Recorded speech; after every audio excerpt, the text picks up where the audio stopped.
Hello दोस्तों, world ISC institute में आपका स्वागत है। आज हम देख रहे हैं बौद्ध धर्म। ये बौद्ध धर्म का छठवीं क्लास का आज आपकी समझ आएगा वीडियो। ये सिक्स क्लास है और इससे हमने वैदिक सभ्यता को देखा और उसमें मोहनजोदड़ो हड़प्पा सभ्यता ये सारी देखी उसमें। तो ये छठवीं बौद्ध है। जैन धर्म को हमने अभी पिछले पांचवी क्लास के अंदर जैन धर्म को देखा, बौद्ध धर्म। इसके बाद शैव धर्म आएगा, उसको भी हम अगली अगली क्लास में देखेंगे। तो ये अगर आपने पिछली वाली क्लास हमारी नहीं देखी तो उनको देखें। और ये क्लासें जो हैं आपकी एसएससी और यूपीपी के लिए बहुत मोस्ट इंपोर्टेंट होने वाली है, क्योंकि हमें इसमें छोटे छोटे फैक्टरों को भी लेकर के आते हैं जो खासकर पूछे जाते हैं। तो और इस क्लास के जस्ट बाद हम 500 क्वेश्चन की नॉन स्टॉप सीरीज लेके के आने वाले हैं। कितने? 500 क्वेश्चनों की नॉन स्टॉप सीरीज आपके समक्ष आने वाली है। तो इसके लिए इसको क्लास को करें, उसके बाद आपके लिए क्वेश्चन है। आइए चलते हैं हम आज का टॉपिक। तो बौद्ध धर्म की स्थापना गौतम बुद्ध के द्वारा की गई। इन्हें एशिया का ज्योतिषपुंज कहा जाता है। गौतम बुद्ध का जन्म 563 ईसा पूर्व में कपिलवस्तु के निकट लुम्बिनी नामक ग्राम में हुआ था। गौतम बुद्ध के पिता शुद्धोधन शाक्यगढ़ के मुखिया थे। उनकी माता माया देवी की मृत्यु के उन्हें उनके 7वें दिन हो गई थी, यानी गौतम बुद्ध के जन्म के 7वें दिन उनकी माता का देहांत हो गया। इनका लालन पालन उनकी सौतेली मां प्रजापति गौतमी ने किया। गौतम बुद्ध का जो लालन पालन है वो इनकी सौतेली मां प्रजापति गौतमी के द्वारा किया गया। गौतम बुद्ध के बचपन का नाम सिद्धार्थ था। आपने सिद्धार्थ की कथा तो सुनी होगी, किताबों में पढ़ी भी होगी। गौतम बुद्ध का विवाह 16 वर्ष की अवस्था में यशोधरा नामक लड़की से हुआ। गौतम बुद्ध के पुत्र राहुल थे। ठीक है।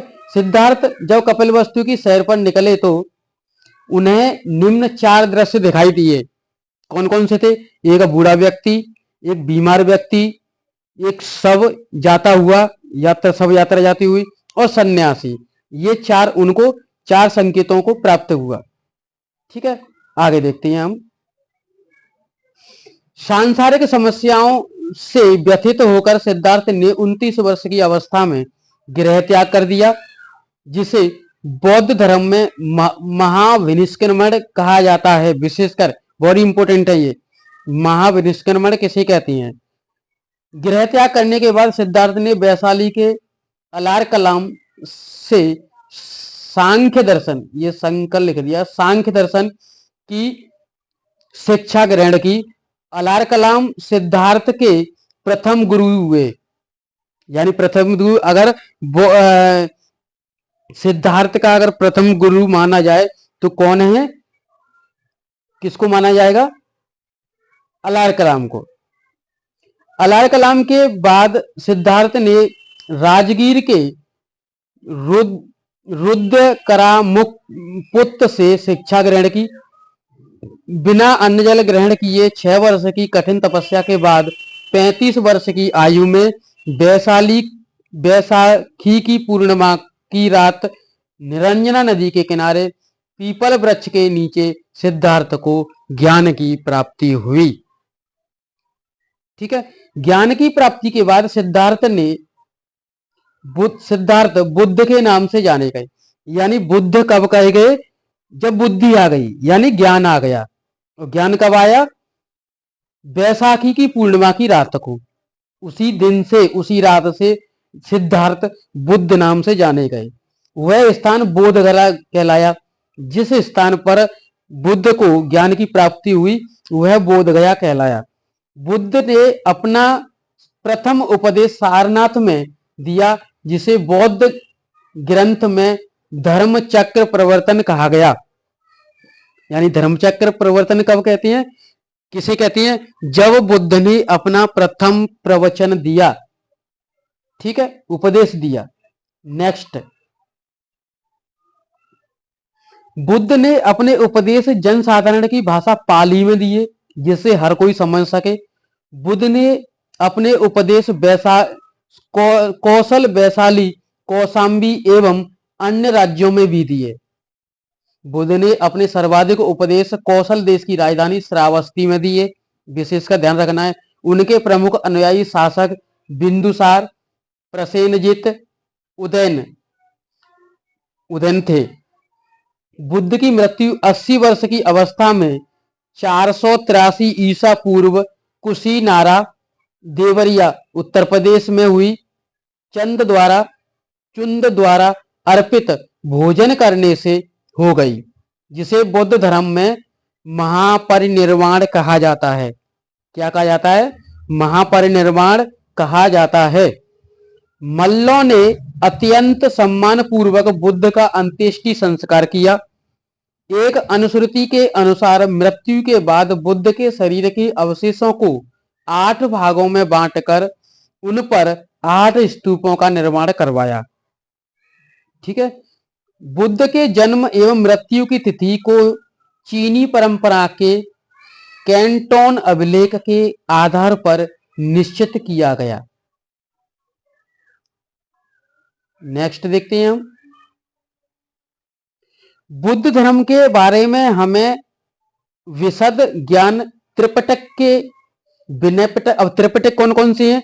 विनय पिटक, सूत्र पिटक और अभिधम्म पिटक से होती है, इनसे होती है। तीनों पिटकों की भाषा पाली है। हम ये ध्यान रखेंगे कि कभी पूछ लिया जाए कि विनय पिटक को किस भाषा में लिखा गया, तो तीनों जो पिटक हैं उनकी भाषा पाली ही है, पाली भाषा में तीनों। बौद्ध धर्म मूल्य अनीश्वरवाद है, इसमें आत्मा की परिक्रमण नहीं है, आत्मा को नहीं माना जाता। बुद्ध धर्म में पुनर्जन्म की मान्यता है। तृष्णा को क्षीण हो जाने की अवस्था को ही बुद्ध ने निर्माण कहा है। विश्व दुखों से भरा है का सिद्धांत बुद्ध ने उपनिषद से लिया। किसने लिया? उपनिषद से लिया है। बुद्ध के अनुयायी भी 2 भागों में विभाजित हुए। नंबर 1 भिक्षुक। भिक्षुक किसे कहते हैं? बौद्ध धर्म के प्रचार के लिए जिन्होंने संन्यास ग्रहण किया उन्हें भिक्षुक कहा गया। उपासक, गृहस्थ जीवन व्यतीत करते हुए बौद्ध धर्म अपनाने वालों को उपासक कहा गया। यानी 2 प्रकार के यहाँ पे 2 भागों में बटा। एक तो घूम घूम कर प्रचार प्रसार करने वाले, और एक वहीं अपने परिवार के साथ रहकर प्रचार करने वाले। तो 2 प्रकार के इनके अनुयायी 2 प्रकार के में बदले। ठीक है। बौद्ध धर्म में सम्मिलित होने के लिए न्यूनतम आयु सीमा 15 वर्ष थी। बौद्ध संघ में प्रविष्ट होने को उपसंपदा कहा जाता था। बौद्ध धर्म के त्रिरत्न हैं। त्रिरत्न कौन कौन से हैं? बुद्ध, धर्म तथा संघ। पहला बुद्ध, दूसरा धर्म, तीसरा संघ। 3 इसके रत्न है, त्रिरत्न। नेक्स्ट, अब इसने कितनी संगीत की, अब हम उनके बारे में देखेंगे। कितनी संगीतें? तो 4 संगीत में विभाजित किया इनको। प्रथम संगीत हम समय देखेंगे 483 ईसा पूर्व में प्रथम संगीत हुई। स्थान कहां पर हुई? राजगृह में हुई। अध्यक्ष कौन था? महाकश्यप अध्यक्ष थे। शासनकाल किसके में हुई? तो अजातशत्रु के शासनकाल में हुई प्रथम बौद्ध संगीति। ठीक है। द्वितीय बौद्ध संगीति को हम देखेंगे तो ये 383 ईसा पूर्व में हुई। जगह वैशाली में हुई। अध्यक्ष सवाकामी थे। शासक कौन था? कालाशोक थे। तृतीय बौद्ध संगीति 255 ईसा पूर्व में हुई पाटलिपुत्र में। मोगलीपुत्र अध्यक्ष थे और अशोक के शासनकाल में हुई। चतुर्थ बौद्ध संगीति ईसवी की प्रथम शताब्दी में हुई, यानी ईसा पूर्व और ईसवी अलग अलग हैं। कुंडलबल में हुई। वसुमित्र और अश्वघोष इसके अध्यक्ष थे। कनिष्क के समय में हुई थी। ठीक है। ये हमारी 4 बौद्ध संगीतियां थी। तो इनसे भी सब बनते रहते हैं कि प्रथम बौद्ध संगीति किसके शासन काल में हुई, बताइए। तृतीय बौद्ध संगति किस स्थान पर हुई, बताइए। तो इससे क्वेश्चन हमारे बनते रहते हैं, इसको छोड़ना नहीं। चतुर्थ बौद्ध संगीति के बाद बौद्ध धर्म को 2 भागों में, हीनयान और महायान में विभाजित किया गया। किस संगीति के बाद? चतुर्थ संगीति के बाद। बौद्ध धर्म की महायान संप्रदाय का आदर्श बोधिसत्व है। यह दूसरे के कल्याण को प्राथमिकता देते हुए अपने निर्माण में विलंब करते हैं। यानी जो महायान शाखा है वो दूसरे के कल्याण को प्राथमिकता देते हुए अपने निर्माण का लक्ष्य रखते हैं। हीनयान का आदर्श अरहत पद को प्राप्त करना है। जो व्यक्ति अपनी साधना के निर्माण की प्राप्ति करते हैं उन्हें ही अर्थक कहा जाता है। ठीक है, ये था। नेक्स्ट हम चलते हैं धार्मिक जुलूस का प्रारंभ सबसे पहले बौद्ध धर्म में के द्वारा प्रारंभ किया गया। बौद्धों का सबसे पवित्र त्योहार बैसाख पूर्णिमा है, जिसे बुद्ध पूर्णिमा के नाम से जाना जाता है। हम कभी कभी हम देखते हैं कि आज स्कूलों की छुट्टी है, क्या है? आज बुद्ध पूर्णिमा है। इसका महत्व इसलिए है क्योंकि बुद्ध पूर्णिमा के ही दिन बुद्ध का जन्म हुआ, ज्ञान की प्राप्ति भी हुई और महापरिनिर्वाण यानी मृत्यु भी हुई। तीनों एक साथ हुए।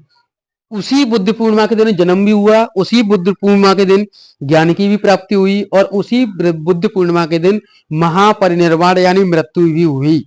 तो इसीलिए बुद्ध पूर्णिमा कहा जाता है, महापवित्र दिन है। बुद्ध ने सांसारिक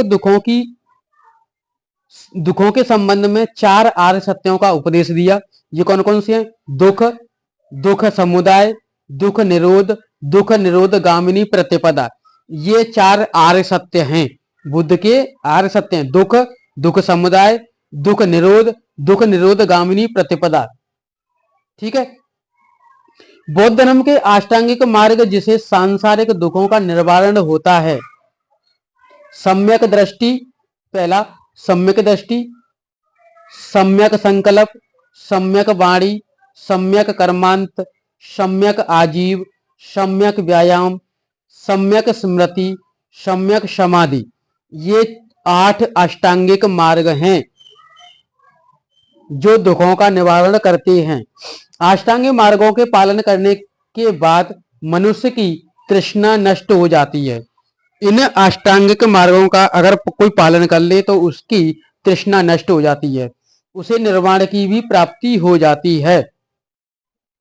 निर्वाण ही बौद्ध धर्म का परम लक्ष्य है, जिसका अर्थ है दीपक का बुझ जाना, यानी अर्थात जीवन मरण चक्र से मुक्त हो जाना।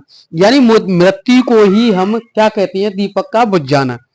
तभी तो जीवन मरण से मुक्त होगा व्यक्ति। ठीक है, नेक्स्ट देखते हैं हम। नेक्स्ट, बुद्ध ने